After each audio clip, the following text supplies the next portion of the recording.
Hello അസ്സാം വലൈക്കും. എല്ലാവർക്കും നമസ്കാരം. Welcome back to my channel. ഇന്ന് ഞാനിവിടെ ഉണ്ടാക്കാൻ പോണത് കോളിഫ്ലവർ വെച്ചിട്ടുള്ള വളരെ അടാറൈറ്റാണ് കേട്ടോ. നമ്മൾ ചിക്കന്, മട്ടന്, ബീഫ് അങ്ങനെയൊക്കെ കഴിച്ച് നിൽക്കുമ്പോൾ കോളിഫ്ലവർ വെച്ചിട്ട് ഇങ്ങനെയൊക്കെ ഒന്ന് ഉണ്ടാക്കി നോക്കുക. എല്ലാവർക്കും ഇഷ്ടമാവും, കുട്ടികൾക്കും വലിയവർക്കും ഒരുപോലെ ഇഷ്ടമാവും. പോരാത്തതിന് വിരുന്നുകാരെയും വീട്ടുകാരെയും ഒക്കെ ഞെട്ടിക്കാൻ പറ്റുന്ന ഒരു കിടിലൻ ഐറ്റമാണ് കേട്ടോ. അപ്പോൾ എന്തായാലും ആദ്യമായിട്ട് കാണുന്നവരൊക്കെ ഉണ്ടെങ്കിൽ എൻ്റെ ചാനലൊന്ന് സബ്സ്ക്രൈബ് ചെയ്യണേ. എന്നിട്ട് ആ ബെല്ലൈക്കണൊക്കെ ഒന്ന് ഓളെന്ന ഓപ്ഷനിലാക്കി വെക്കുക. വീഡിയോ സ്കിപ്പ് ചെയ്യാതെ കാണും. കോളിഫ്ലവറൊക്കെ അവിടെ നന്നായി പൊളിച്ചെടുത്തിട്ടുണ്ട്. അപ്പോൾ നമുക്കൊരു പാത്രത്തിൽ കുറച്ച് വെള്ളം എടുക്കുക. അതിലേക്ക് ഒരു സ്പൂണ് മഞ്ഞൾപ്പൊടി ചേർത്ത് കൊടുക്കുക. എന്നിട്ട് നമുക്കിത് ഓരോന്നായിട്ട് അടർത്തിയിട്ട് ഈ മഞ്ഞൾപ്പൊടിയിൽ ഇട്ട് വെക്കുക. അതിലുള്ള വിഷാംശങ്ങൾ എന്തെങ്കിലുമൊക്കെ ഉണ്ടെങ്കിലൊക്കെ നശിച്ചു പോകാനാണ് കുറച്ച് നേരം നമ്മൾ മഞ്ഞൾപ്പൊടിയിൽ അങ്ങനെ ഇട്ട് വെക്കുന്നത്. ഇപ്പം നമ്മൾ വീട്ടിൽ ഉച്ചക്കൊക്കെ ഭക്ഷണത്തിനൊക്കെ പെട്ടെന്ന് ഒരാൾ കയറി വരികയാണെങ്കിൽ, ആരും പുറത്ത് പോയിട്ട് സാധനങ്ങളൊന്നും വാങ്ങിക്കാനില്ലെങ്കിൽ, അല്ലെങ്കിൽ സ്റ്റോക്കൊന്നും ഇല്ലെങ്കിൽ, ഒരു കോളിഫ്ലവർ ഉണ്ടെങ്കിൽ ഇതുപോലെ ഉണ്ടായിക്കഴിഞ്ഞാൽ നമ്മൾ ചിക്കനും മട്ടനൊക്കെ അവിടെ മാറി നിൽക്കും കേട്ടോ. അത്രയ്ക്ക് ടേസ്റ്റാണ്. അപ്പോൾ എന്തായാലും ഒരു പ്രാവശ്യമെങ്കിലും എല്ലാവരും ഇങ്ങനെ ഒന്ന് ട്രൈ ചെയ്ത് നോക്കണം കേട്ടോ. അപ്പോൾ ഇങ്ങനെ അടർത്തിയിട്ട് ഒരു 10 മിനിറ്റോ 10-15 മിനിറ്റൊക്കെ നമ്മൾ ഈ മഞ്ഞൾ വെള്ളത്തിൽ ഇട്ട് വെച്ചിട്ടുണ്ട്. ഇനി നമുക്കൊന്ന് തിളപ്പിച്ചെടുക്കാം. തിളപ്പിക്കാൻ വെക്കുമ്പോൾ തന്നെ അതിലേക്കൊരു സ്പൂണ് ഉപ്പ് ചേർത്ത് കൊടുക്കുക.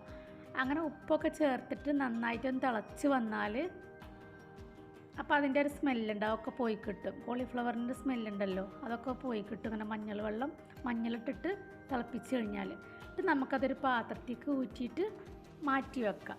ഇനി അതിലേക്കുള്ള മസാലപ്പൊടികൾ റെഡിയാക്കാം. അതിന് വേണ്ടി ഒരു 1/2 സ്പൂൺ മഞ്ഞൾപ്പൊടി, പിന്നെ മുളക് പൊടി, കാശ്മീരി ചില്ലിയാണ്. അത് നിങ്ങളുടെ ആവശ്യത്തിന് എരിവിനനുസരിച്ചിട്ട് അത് ചേർത്ത് കൊടുക്കുക. അപ്പോൾ നമ്മളിപ്പോൾ തിളപ്പിക്കാൻ വെച്ചില്ലേ, ആ ഒരു ടൈമിൽ സെറ്റ് ചെയ്യാം കേട്ടോ ഈ മസാലകളൊക്കെ. പിന്നെ വേണ്ടത് ഒരു 1.5 സ്പൂണ് അരിപ്പൊടിയാണ്. അരിപ്പൊടി ചേർത്തിട്ടുണ്ട്. പിന്നെ നമ്മൾ ചേർത്തത് ഒരു 1.5 സ്പൂണ് കോൺഫ്ലവറാണ്. പിന്നെ കുറച്ച് ചിക്കൻ മസാലയാണ്. ചിക്കൻ മസാലപ്പൊടി ഒരു 1.5 സ്പൂണ് ചേർത്ത് കൊടുക്കുക. ഉപ്പും ചേർത്ത് അങ്ങനെ ഒന്ന് ഇളക്കിയെടുത്തിട്ട് കുറച്ച് വെള്ളം ഒഴിച്ചിട്ട് നമുക്കതൊരു പേസ്റ്റ് രൂപത്തിലാക്കി എടുക്കാം. ഇതുപോലെ നമ്മൾ ഇതിൽ നേരത്തെ തിളപ്പിച്ച് വാർത്ത് വെച്ച ആ കോളിഫ്ലവറിലേക്ക് ഇത് ആഡ് ചെയ്ത് കൊടുക്കാം. നന്നായിട്ട് ഇളക്കി കൊടുക്കുക. ഒരു 2 മിനിറ്റ് അങ്ങനെ വെക്കുക. ഒന്നും മസാല പിടിക്കാൻ വേണ്ടിയിട്ട് ഒരു 2-3 മിനിറ്റ് ഒന്ന് വെച്ച്, ടൈമിനനുസരിച്ചിട്ട് എത്ര നേരം വേണമെങ്കിലും വെക്കാം കേട്ടോ. 5-10 മിനിറ്റൊക്കെ വെച്ച് കഴിഞ്ഞാൽ അത്രയും ടേസ്റ്റ് ആയിരിക്കും, നല്ല സോഫ്റ്റും ആയിരിക്കും. പിന്നെ നമ്മൾ ഒരു പാന് വെച്ച് കൊടുക്കുകയാണ്. പാനിൽ വെളിച്ചെണ്ണ ഒഴിച്ചിട്ട് തന്നെ നമുക്ക് ഫ്രൈ ചെയ്തെടുക്കണം. പകുതി വേവ് നമ്മൾ നേരത്തെ തിളപ്പിച്ചപ്പോൾ തന്നെ കഴിഞ്ഞിട്ടുണ്ട്. അപ്പോൾ ഇനി ഒന്നും ഫ്രൈ ആയാൽ മതി. അപ്പോൾ വേഗമാകും. അപ്പോൾ തിരിച്ചും മറിച്ചും ഇട്ട് കൊടുത്തിട്ട് വേഗം നമുക്കത് ഫ്രൈ ചെയ്തെടുക്കാം. കുറേ ടൈമൊന്നും വെക്കേണ്ട ആവശ്യമില്ല, പെട്ടെന്ന് ഫ്രൈ ആയി കിട്ടും.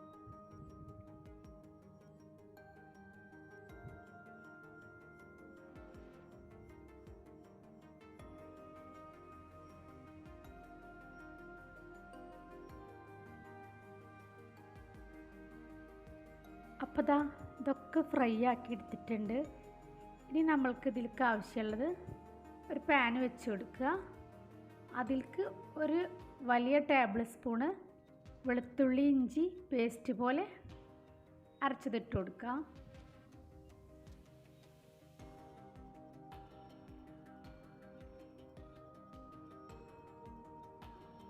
അത് അത്യാവശ്യം മൂത്ത് വരുന്ന വരെ ഇളക്കി കൊടുക്കുക. നമ്മൾ ആ ഫ്രൈ ചെയ്ത ഓയിൽ തന്നെ ഇട്ടത് ചെയ്യുന്നത്.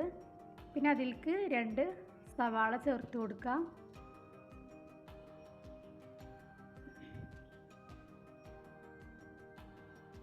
സവാളൊക്കെ ഇട്ട് നന്നായിട്ടൊന്ന് വഴന്ന് വരുമ്പോൾ പിന്നെ നമ്മൾ കുറച്ച് കറിവേപ്പില ചേർത്ത് കൊടുത്തു. അതിൻ്റെ ബാക്കിൽ കുറച്ച് ഉപ്പ് ചേർത്ത് കൊടുത്തു.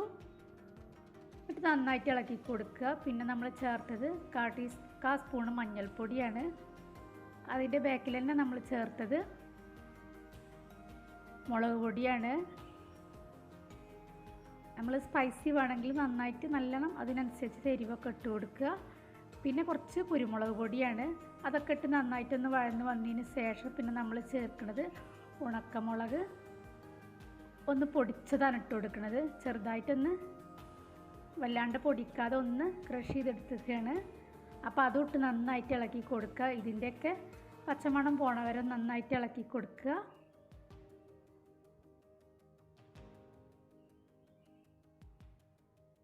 ഈ സമയത്ത് നമുക്കിതിൽ ഉപ്പൊക്കെ എങ്ങനെയുണ്ട് നോക്കി നോക്കാം.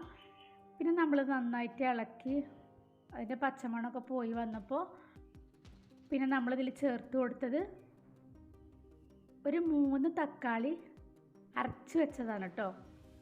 അതും കൂടി ഇതിൽ ചേർത്ത് കൊടുത്ത് നന്നായിട്ട് ഇളക്കി കൊടുക്കുക. ഇത് കുറച്ച് നേരം ഇളക്കിക്കൊണ്ടിരിക്കണം, കാരണം തക്കാളിൻ്റെ ആ ഒരു സ്മെല്ല് നല്ലോണം പോയി കിട്ടണം, പച്ചമണം നല്ലോണം പോയി കിട്ടണം. 2 മുതൽ 4 മിനിറ്റ് വരെ നന്നായിട്ട് നല്ല ഫ്ലെയിമിലിട്ടിട്ട് ഇത് നന്നായിട്ട് ഇളക്കി കൊടുക്കുക. അപ്പോൾ ഇതിൻ്റെ പച്ചമണമൊക്കെ പോയി തോന്നുമ്പോൾ എണ്ണ തെളിഞ്ഞ് വരുമ്പോൾ നമ്മളിതിൽ ചേർക്കാൻ പോകുന്നത് നേരത്തെ ഫ്രൈ ചെയ്ത് വെച്ച കോളിഫ്ലവറാണ്. അതൊക്കെ ഇട്ടിട്ട് നന്നായിട്ടൊന്ന് ഇളക്കി യോജിപ്പിച്ചെടുക്കുക.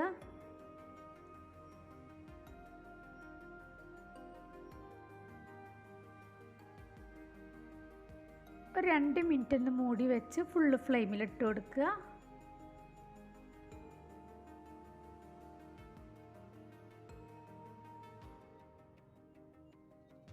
അപ്പം നമ്മളെ സംഭവം ഇവിടെ സെറ്റായി വന്നിട്ടുണ്ട്. ഇനി വേണമെന്നുള്ളവർക്ക് മല്ലിച്ചപ്പ് പുതിനയിലൊക്കെ ചേർത്ത് കൊടുക്കുക കേട്ടോ. ഞാനതൊന്നും ചേർത്തിട്ടില്ല. അപ്പോൾ അത് അതിൻ്റെ ഫൈനൽ ലുക്ക് ഇങ്ങനെയാണ് കേട്ടോ. അപ്പോൾ എന്തായാലും നല്ല ടേസ്റ്റാണ്. ഒരു പ്രാവശ്യം ഉണ്ടാക്കിയാൽ നമ്മൾ വീണ്ടും വീണ്ടും ഉണ്ടാക്കി പോകും, അത്രയ്ക്ക് ടേസ്റ്റാണ്. ഇതിൽ വെറൈറ്റി ആയത് ആ മുളക്, ചുമന്ന മുളക് ക്രഷ് ചെയ്തിട്ട് കൊടുത്തില്ലേ, അതാണ് അതിൻ്റെ ഒരു ടേസ്റ്റാണ് വേറെ നിൽക്കുന്നത് കേട്ടോ. നല്ല ടേസ്റ്റാണ്. അപ്പോൾ എന്തായാലും എല്ലാവരും ഒരുപോലെ ഒരു പ്രാവശ്യമെങ്കിലും അങ്ങനെ ഒന്ന് ഉണ്ടാക്കി നോക്കുക. എൻ്റെ വീഡിയോ ഇഷ്ടമായാൽ ഒരു ലൈക്ക് കൊടുക്കുക, ചാനലൊന്ന് സബ്സ്ക്രൈബ് ചെയ്യുക. അപ്പോൾ എന്തായാലും പുതിയൊരു വീഡിയോ ആയിട്ട് വരുമ്പോഴേക്കും എല്ലാവരോടും അസ്സലാമു അലൈക്കും. Thank you for watching.